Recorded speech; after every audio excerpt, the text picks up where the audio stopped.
there, Vlogalogue. My name is Margaret. Call me Meg. I'm over at Skyhead Studio. Blink. I am formally replacing Niall today because he is on a hiatus. A little sabbatical. It's all legit. I signed a thing I probably should have read first. And yeah, I will be here for your vlogalogging pleasure today. So I want to start this off by being honest. 1, I'm nervous.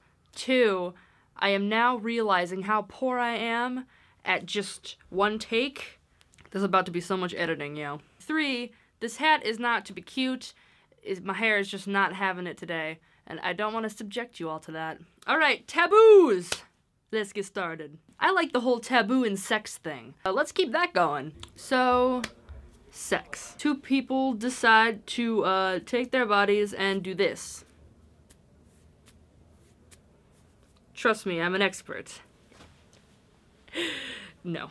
When looking at the rest of nature and reproduction and how that all goes down, it is a pretty natural thing for us to want to do. And yet, somewhere along the way in modern society, we decided that that wasn't a thing we should talk about. It became taboo. But it got me kind of thinking a little bit. What is the nature of this sex taboo?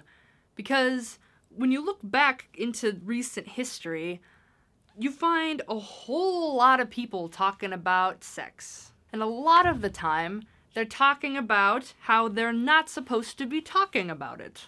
Taking a step back into the Victorian era, known as probably the most prudish era of them all, and we find psychoanalysis. There's a bunch of dudes trying to explain how the brain works. And then you have freaking Sigmund Freud, the guy who is obsessed with penises.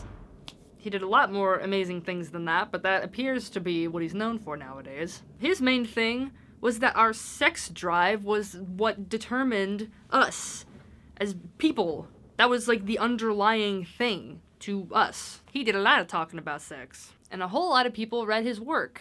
I mean, even back in the Victorian era, there was a lot of talking about sex. It was just the language was very vague. But people still talked about it. Fast forward to now, oh man, sex is still a real sensitive issue. How can you say that that's true when you take a look at all of our media? Sex is so present. A person's desire to have sex is attributed to so many different things. Some would even say we're being bombarded by some of these images. And yet it's still taboo? So, like, what does this mean?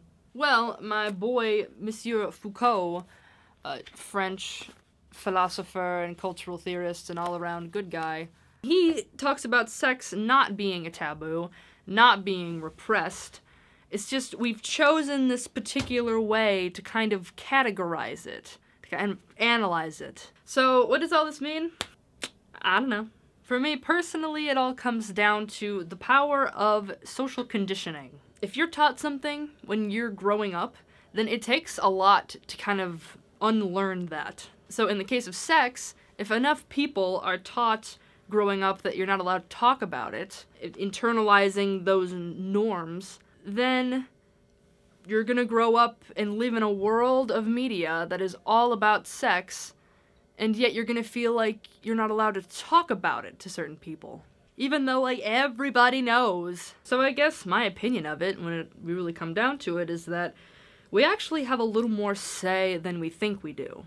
It's not necessarily that society is imposing upon us this taboo. It's the fact that we kind of contribute to this mass way of thinking about a topic, about a function, about a very natural part of human life. We all decided that sex was inappropriate to talk about. And the less we talk about it, the more vague language we use, the more we're going to keep considering it that way.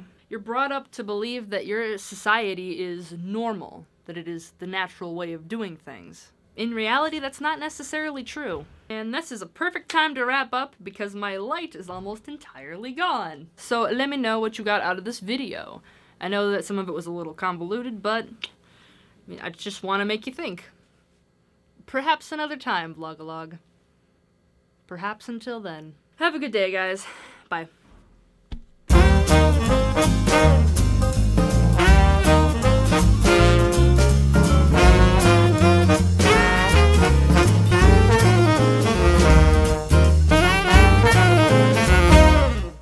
and I will see you all next week.